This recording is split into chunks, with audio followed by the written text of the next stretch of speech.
Hi అండి, అందరికీ నమస్తే. వరలక్ష్మి వ్రత శుభాకాంక్షలు. ముందుగా నేనైతే ఇక్కడ ఇంటి ముందర నక్షత్ర ముగ్గు అయితే వేసుకున్నాను, చుక్కల ముగ్గులు పెట్టి. తర్వాత సింపుల్గా మనము ప్రతి శుక్రవారం చేసుకునేలాగానే గడపలో అయితే పసుపు కుంకుమలతో అలంకరించుకొని కలర్స్ కూడా వేసుకొని గడప పూజను అయితే చేసుకున్నాను. ఇది మా తూర్పు వైపు ఉండే మొదటి గుమ్మం అండి. గుమ్మంకి పసుపు కుంకుమవి రాసుకొని ముందుగా అయితే నేను గురువారం నైట్లోనే చేసుకున్నాను కమలం ముగ్గులు అటువైపు ఇటువైపు. తర్వాత గుమ్మం లోపల ఇంటి ఎంట్రన్స్లో మనం రాగి చెంబులు అయితే పెట్టుకుంటాం కదా నీళ్ళు, అలాగే ఉర్లీ బౌల్తో అయితే పెట్టుకున్నాను. ప్రతిరోజు చేసుకున్నవన్నీ నిత్య పూజలాగే చేసుకున్నాను. తర్వాత ఇక్కడ పచ్చగా ఉండాలని లక్ష్మీదేవి విగ్రహం దగ్గర మనీ ప్లాంట్ని అయితే పెట్టుకున్నాను. తర్వాత ఇది ఉత్తరం వైపు ఉండే గుమ్మం అండి. ఇక్కడ కూడా గుమ్మంకి గడపకు ముగ్గులు ఇవి పెట్టుకున్నాను. పసుపు కుంకుమ అలంకరించుకొని గడప పసుపు అయితే రాసి అలంకరించుకున్నాను.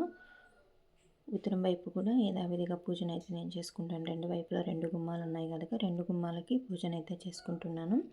తర్వాత ఈరోజు వరలక్ష్మి వ్రతం కదండి, నేను నిత్య పూజలాగే చేసుకున్నాను. మేము పీఠం వేసి అది చేసుకోకూడదు, సో అందుకనేసి నిత్య పూజలాగే నేను పూజనైతే యథావిధిగా చేసుకున్నాను. తర్వాత వ్రతం స్పెషల్ అమ్మవారి ముగ్గునైతే వేసుకున్నాను. చూడండి, అటువైపు ఇటువైపు కమలాలతో అమ్మవారిని అందంగా నేను పువ్వుల మాలతో లాగా డెకరేట్ చేసుకున్నట్టుగా నేను అమ్మవారి ముగ్గునైతే పెట్టుకున్నాను. ఎలా ఉందో నచ్చితే లైక్ చేసి సబ్స్క్రైబ్ చేసుకోండి, షేర్ చేయండి. ఎలా ఉందో కామెంట్ చేయండి.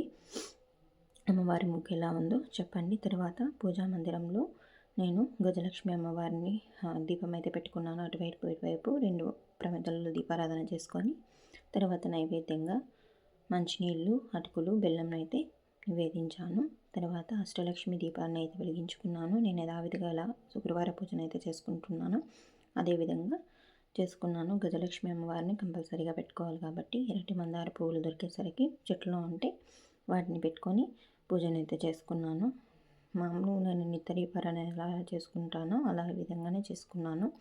అమ్మవారిని ప్రతిష్టాపన చేయకూడదు కాబట్టి పీఠం అది వేయకూడదు కనుక ఇలా అయితే నేను నిత్య దీపారాధన లాగానే నిత్య పూజ లాగానే వరలక్ష్మి వ్రతాన్ని అయితే ఈసారి చేసుకున్నాను.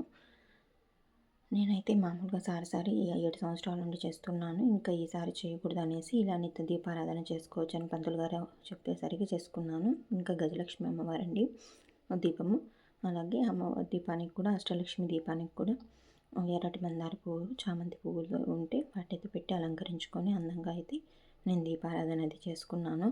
ఇదండి నా వరలక్ష్మి వ్రత సింపుల్ నిత్య పూజ అండి. ఎలా ఉందో నచ్చితే లైక్ చేయండి, సబ్స్క్రైబ్ చేయండి. ఏదైనా మిస్టేక్స్ ఉంటే కూడా చెప్పండి. Thank you for all.